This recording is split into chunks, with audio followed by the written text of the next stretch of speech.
Hey everyone, welcome back to my channel, Mr. Creepy. So today's video is definitely going to creep you out. In this video, we're getting into terrifying true story of being alone. At night, real people home alone in empty houses when something started moving in the silence. Before we begin, let me know in the comments where you're watching from and what time it is for you right now. If you enjoy this kind of content, make sure to like the video and subscribe. Alright, let's get into tonight's stories.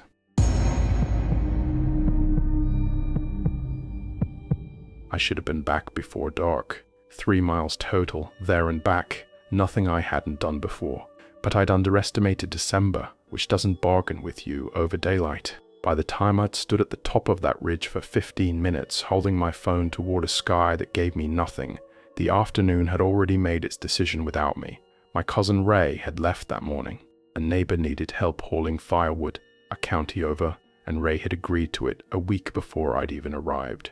So I stayed behind, feed the dogs, keep the stove going, make sure the pipes didn't freeze. Simple enough. I'd been coming to Ray's place since I was a kid. I knew those woods. The ridge trail behind her property was steep but well marked, and I'd walked it in worse conditions. I figured 90 minutes round trip, send a few texts, check the weather, come back down before it got properly dark. I was wrong about the time, and I was wrong about what I'd find on the way down. At the top, my phone showed nothing, not even a flicker of signal. I did the whole routine, held it above my head, walked the ridge perimeter, turned slow circles like that would somehow help. The wind cut across the exposed rock and pushed into my jacket, and the cold had settled into my fingers before I'd noticed it arriving. I gave up, pocketed the phone, clicked on my flashlight, and started back. The trail was manageable, but not forgiving. Narrow in sections, loose shale on the switchbacks, and my boots had about 0 tread left on them. I kept the flashlight beam low and moved carefully. Nobody knew I was out here. If I slipped on a patch of ice and went down hard, I'd be spending the night on the mountain, and that thought kept my pace deliberate.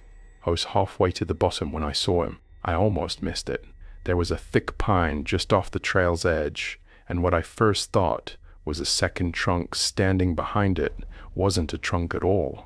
It shifted, barely, just a small adjustment of weight, and suddenly I was looking at a man.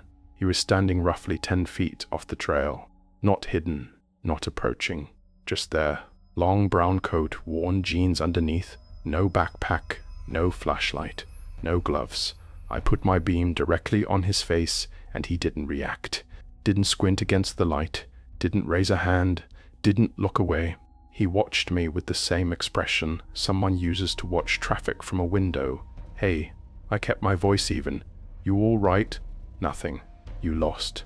The woods had gone quiet in a way I felt more than heard. Even the wind had dropped off. I was conscious of my own breathing. Then he stepped forward, one slow step, deliberate, putting himself fully in the light, and I noticed the details that didn't add up. No gear, no light source, hands bare in the cold. Nobody ends up halfway down a December ridge trail after dark by accident. You'd have to mean to be here. I started backing up. The trail was narrow, and I couldn't rush it, but I kept the beam on him and kept moving. He watched me retreat without following, and then he smiled, not wide, not aggressive, just this flat, knowing expression, like he already understood something about the situation that I hadn't figured out yet. You come up from the hollow. His voice was thin, slightly gruff, like it hadn't been used in a while. The words themselves were normal. The way they landed wasn't. Yeah, I said. Staying at Ray's, just heading back down. That's good, he said, and nodded slowly. Plan to. I forced a short laugh that came out emptier than I'd intended. He moved again, that same unhurried shift, and reached into his coat. My grip on the flashlight tightened, without me deciding it would. But he didn't pull a weapon. He pulled out a length of cord, thin and dark, and held it loosely between 2 fingers, like it was nothing, like he'd just found it in a pocket. You're going to hear something soon, he said. Might sound like it's behind you, might sound like it's ahead. A pause. You don't stop. I didn't answer. He looked at me steadily. And if you see another me, don't talk to it. Don't look at it.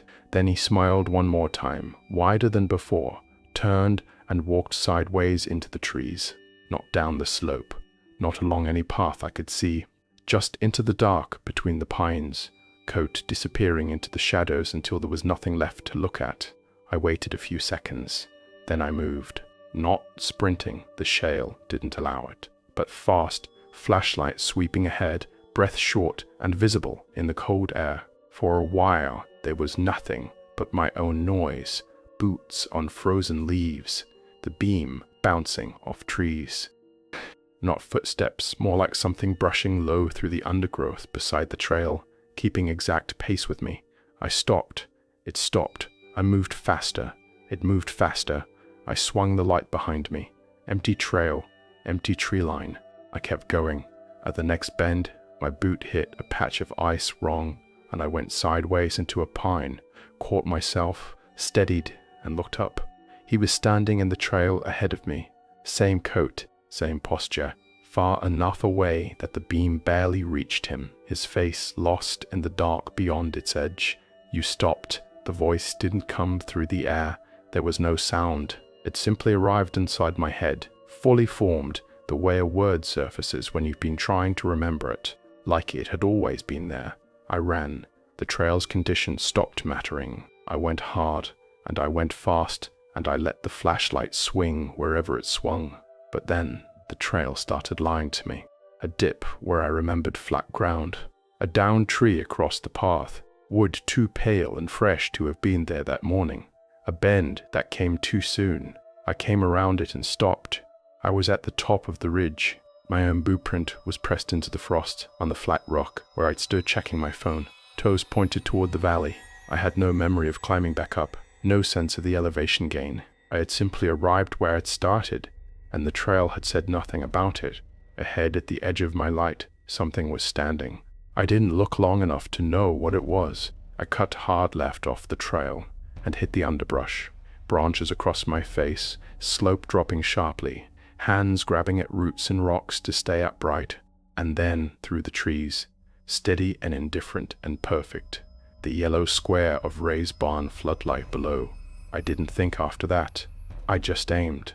The slope ended at the creek, ankle-deep, black water, cold enough to stop my breath the second I stepped in. I pushed through it, clawed up the opposite bank on all fours, and ran the last stretch of flat ground toward the porch light. I heard it behind me just before I cleared the bank. One footstep in the water, deliberate, breaking the surface clean. I didn't turn around. I hit the door with my shoulder, got inside, locked it, then the deadbolt, then stood dripping in the kitchen with the flashlight still in my hand. The dogs found me immediately. They didn't bark. They circled me with their tails low and their hackles raised, pressing into my legs, making a low, continuous sound in their throats that wasn't quite a growl. They knew something was wrong. They just couldn't name it either. I crouched by the wood stove with the flashlight off, and I waited. For a knock, for a shape at the window, for the sound of something trying the door.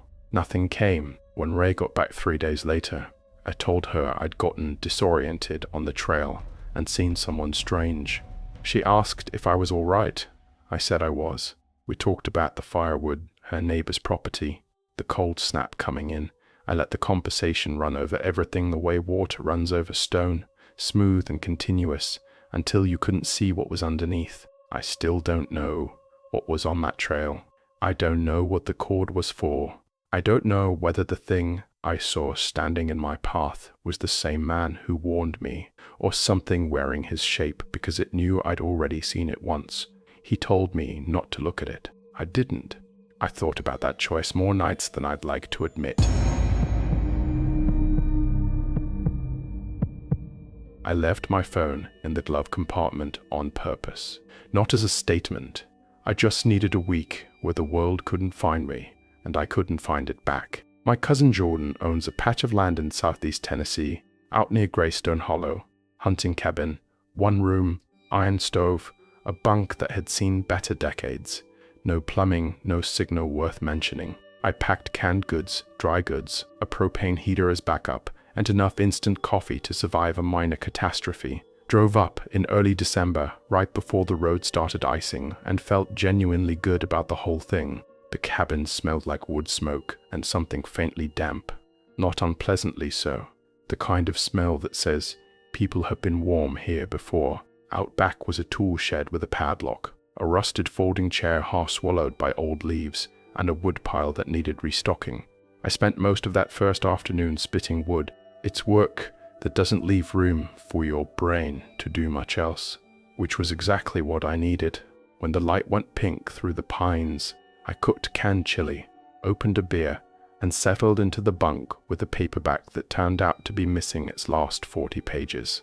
I didn't care. I was asleep before 10. I woke up around 9 that night to footsteps outside. My first thought was deer. Then I actually listened. Deer move in startled bursts.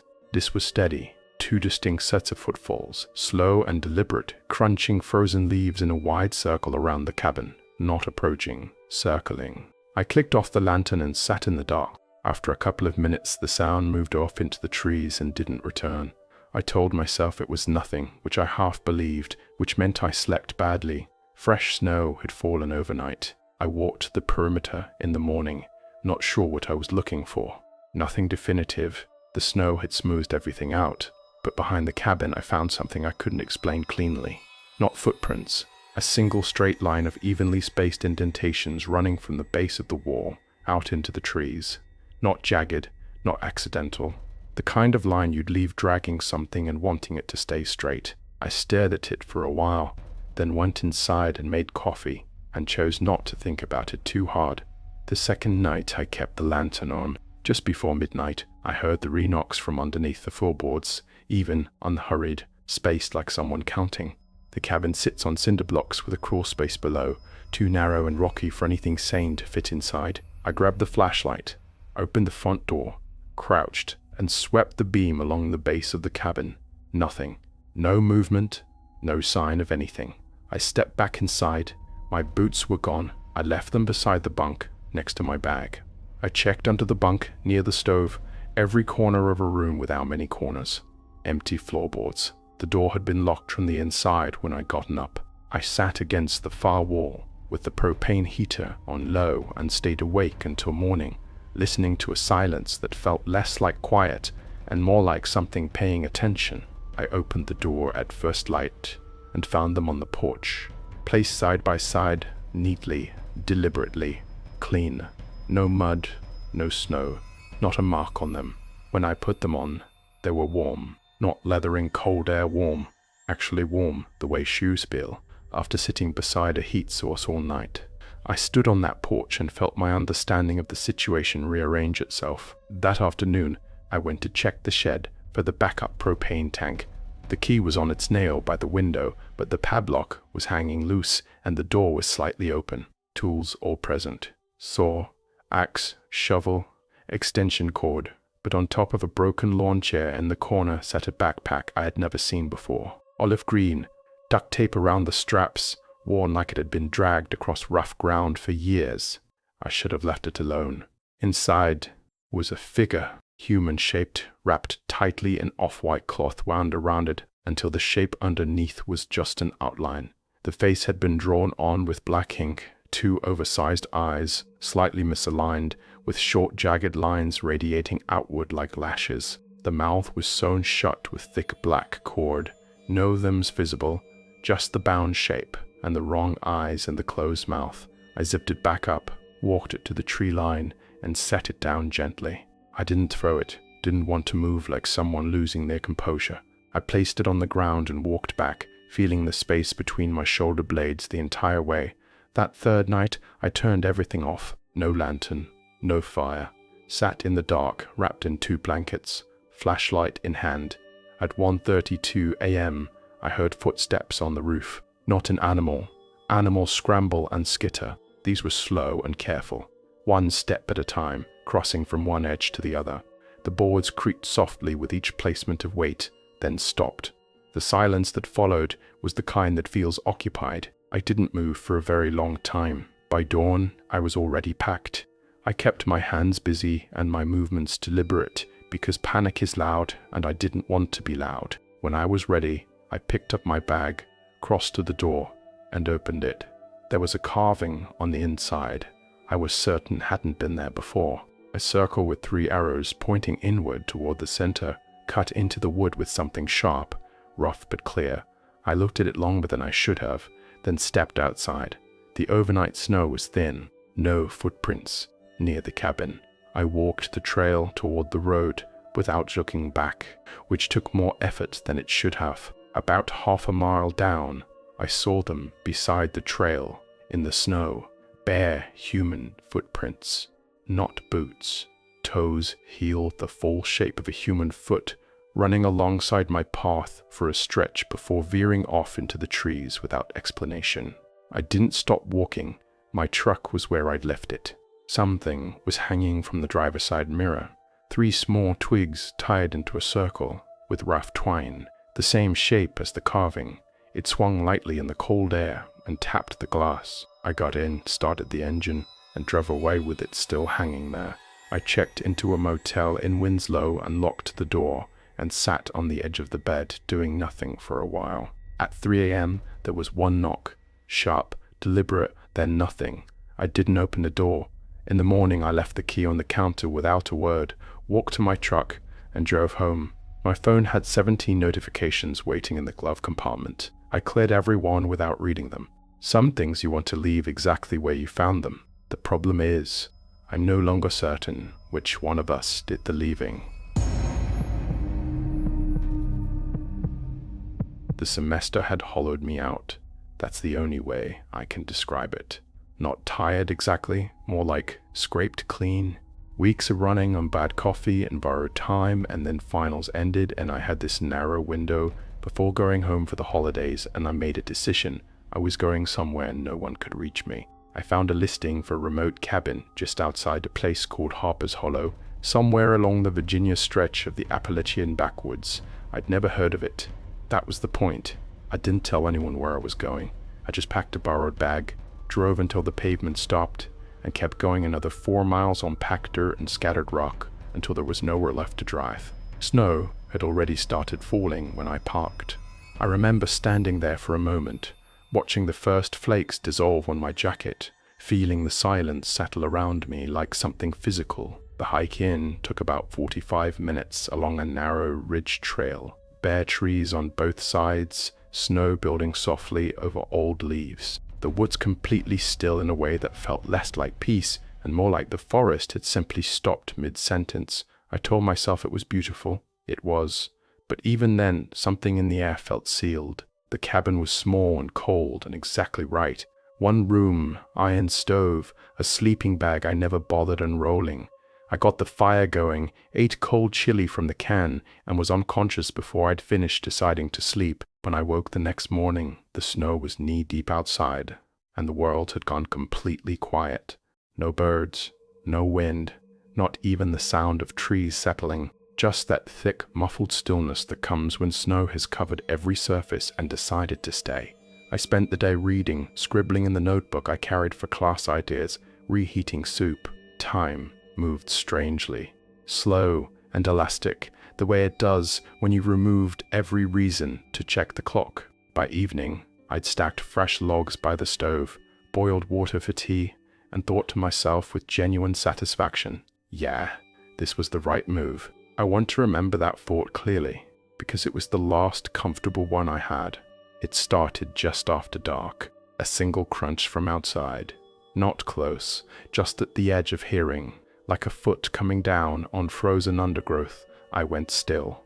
The stove had burned low and the room had slipped into shadow, and the wall facing the tree line had no windows, which meant I was listening into complete darkness. I waited. Silence. Then, a few minutes later, 2 more steps, then a third, slower, like someone mid-stride who'd thought better of it. I tried to reason through it. Deer move differently, dogs move differently, but these had a deliberateness to them that my brain kept snagging on. 1 step, a pause, 2 more, another pause, then nothing. I moved to the window and pulled the curtain back an inch. Snow, fog, sitting low between the trees, and a single straight line of prints leading from the woods directly to the porch. Deep, narrow, spaced wrong for any animal I could name. I stood there trying to work out what I was looking at, and then I heard something that stopped that process entirely. Breathing. right outside the front door, slow and measured, close enough that I could almost feel the warmth of it through the wood. I backed away.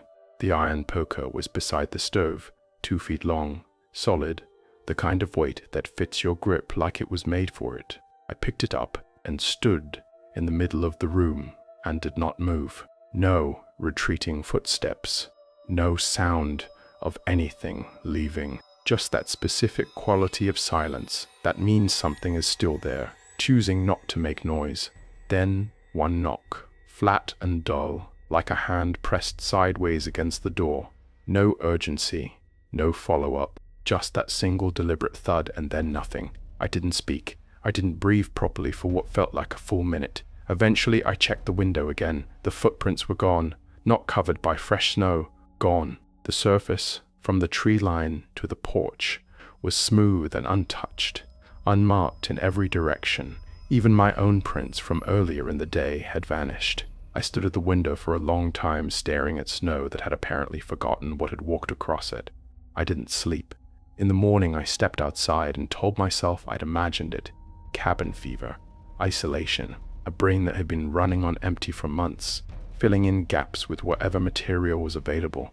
I almost had myself convinced until I stepped off the porch and saw the drag marks, long, shallow furrows running through the snow from the cabin toward the trees.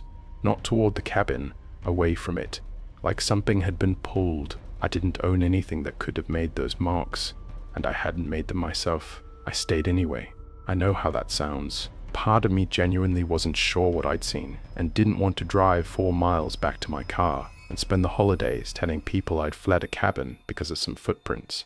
The other part of me, the quieter part, was afraid that whatever was in those woods was still between me and the road. That second night I barricaded the door with the poker and a chair and didn't light the fire. I reasoned that darkness meant invisibility, that if I couldn't be seen, I couldn't be found. I sat with my back against the wall and waited. Around midnight something changed. Not a sound exactly, a pressure shift, like the seal on the cabin had been quietly broken, like the air inside had started communicating with the air outside. Then came the whisper, low and rhythmic, pressing through the gaps in the log walls, not quite words, but structured like them, the shape of language without its meaning. I pressed my ear to the wood, trying to locate it. I couldn't tell if it was coming from inside or out. Then a knock from the back wall, the wall with no door. One knock. Pause. Another. Moving slowly. Back wall.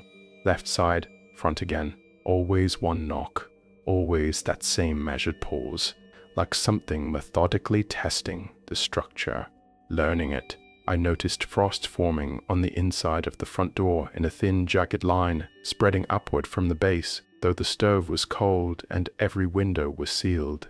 Then I heard myself. Help. Please. I fell and hurt. My voice. My exact pitch. My exact cadence. The specific way I pronounced those words. Coming from somewhere just beyond the tree line. I stood absolutely still while every rational explanation I had left dissolved. Please help. I can't walk. Closer this time. I looked through the window and saw it.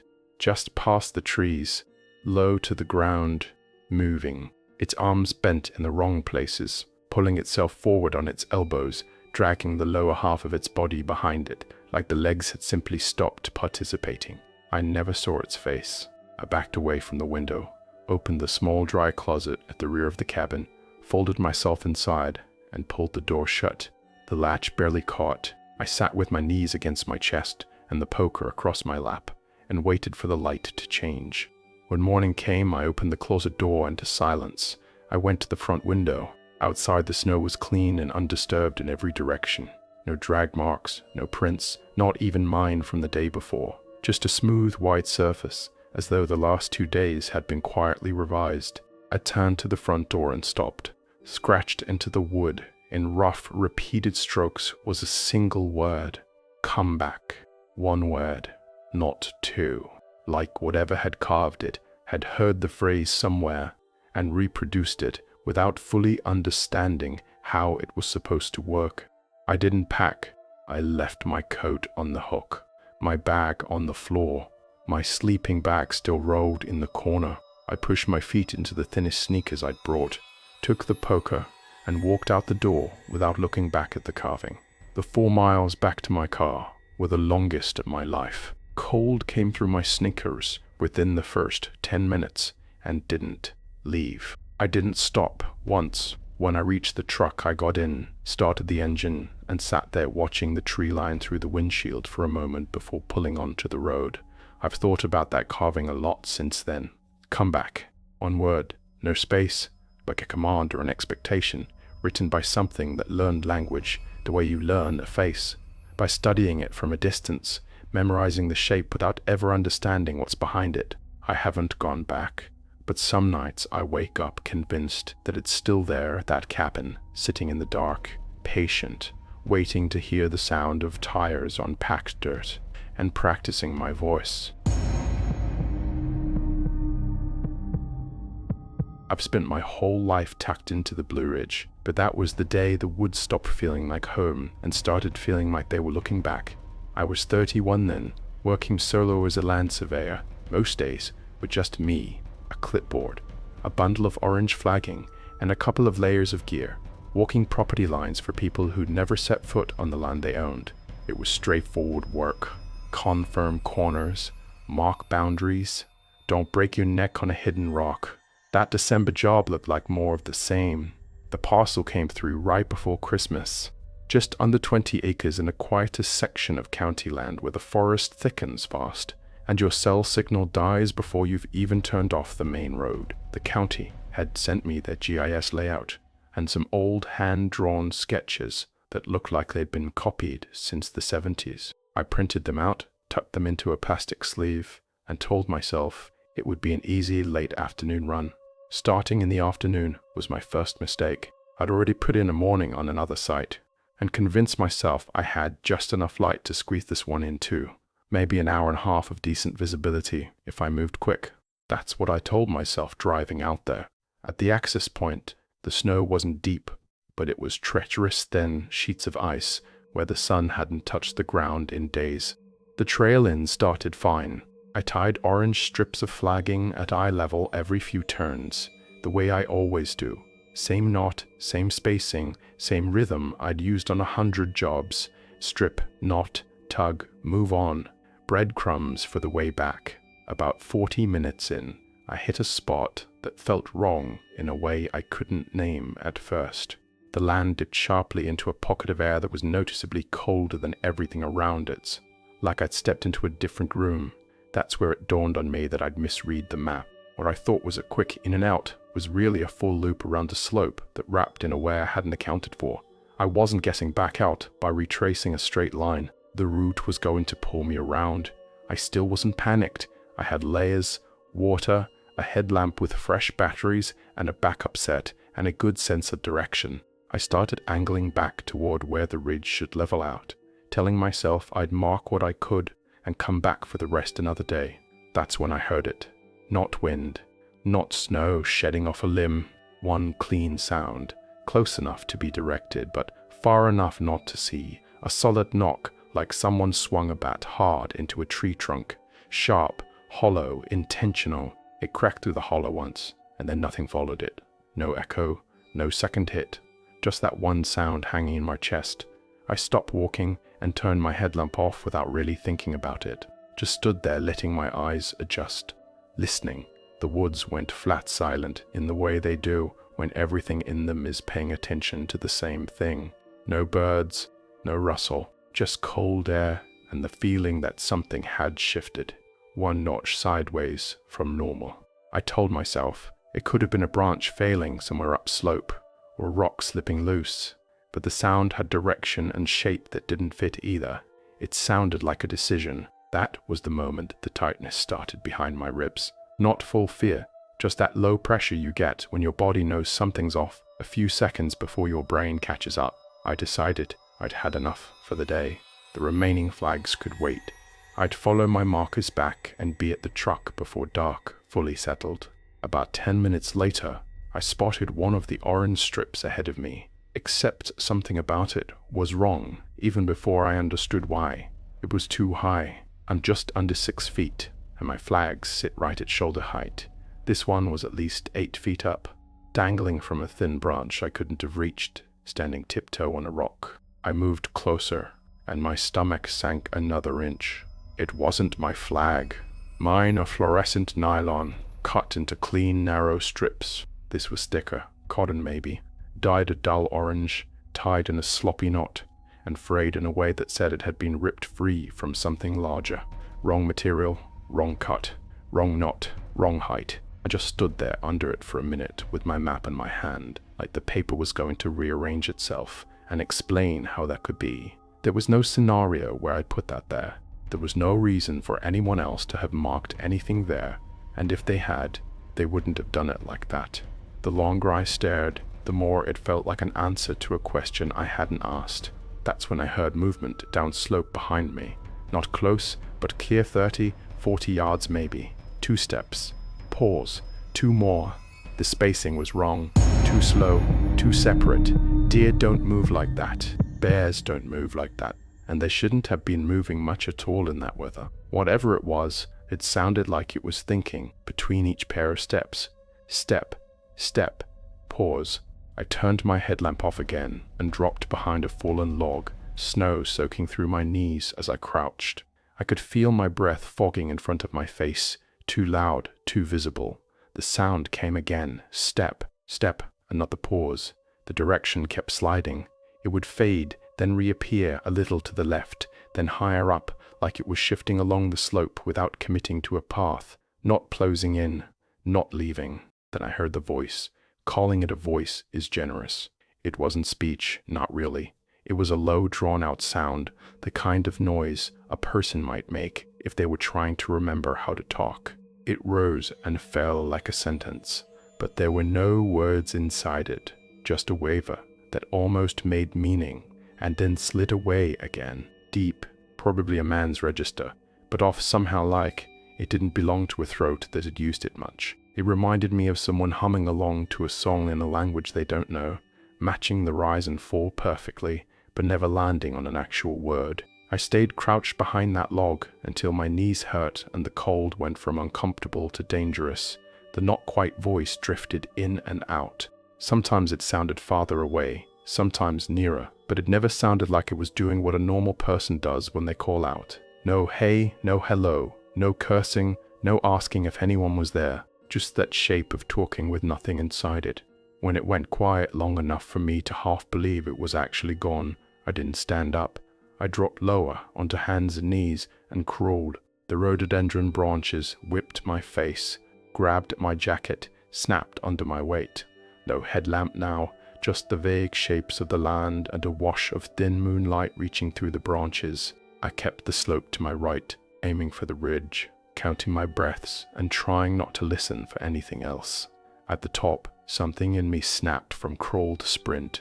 I ran flat out. No more caution, no more flags, no more worrying about tearing my pants or misplacing a boot step. My breath streamed in front of me in quick bursts. My lungs burned in the cold, and my boots skidded on slick patches where frozen leaves hid ice. Twice I felt my feet shoot sideways, and barely saved myself from going down. I was maybe 100 yards from where the truck was parked when I slammed into something strung between 2 trees at chest height. The impact knocked the wind out of me. For a second I thought I'd hit wire and was about to get torn open. I stumbled back, heart hammering, and lifted my gloved hands to feel what I'd run into. Not wire. Laces. Someone had tied shoelaces end to end a dozen, maybe more, and stretched them like a makeshift fence between the trunks. Different colors, different lengths, some stiff and darkened, some still soft, like they'd come off newer shoes. One had a metal aglet that clinked softly when my glove brushed it. They swayed a little in the air when I touched them, the whole string quivering like something alive. I ducked under without thinking and didn't slow down again. The truck came into view exactly where I'd left it, a familiar shape rimmed with frost, headlights catching the snow in their beams. For a single second I felt relief, and then I saw the driver's window, rolled halfway down. I do not leave my windows open in December. I don't leave them cracked in June, if I'm being honest. Not on a remote pull-off where no one else is supposed to be. Seeing that gap of dark glass and white breath fogging out of it brought back the tightness in my chest twice as hard. I reached the door, yanked it open, and froze with one foot on the step.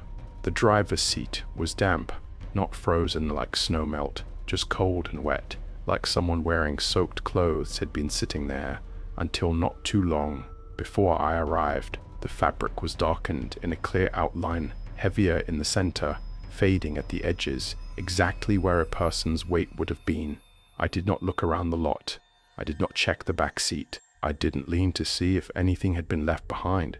I got in, shut the door hard enough to rattle the frame, locked it, turned the key, and drove. I didn't wait for the engine to warm up. I didn't check the mirrors for more than half a second at a time. About 40 miles down, I pulled into a gas station lot and parked under the fluorescent lights. I didn't get out. I just sat there with my hands on the wheel, staring at my own reflection in the glass, trying not to look at the dark shape of the seat next to me. The fabric still felt damp underneath my thighs. That night, I emailed the buyer and told them I'd injured my ankle and wouldn't be able to complete the survey. I didn't send an invoice. I mailed their maps back in a plain envelope and took the job off my books like it had never existed. By spring, most of my gear was gone, sold off piece by piece. Prism, rods, flags, extra headlamps. I took a dispatch job after that. Phone screens, other people's coordinates. I still know exactly where that tract is. I could drive you to the access point with my eyes half closed. I just won't.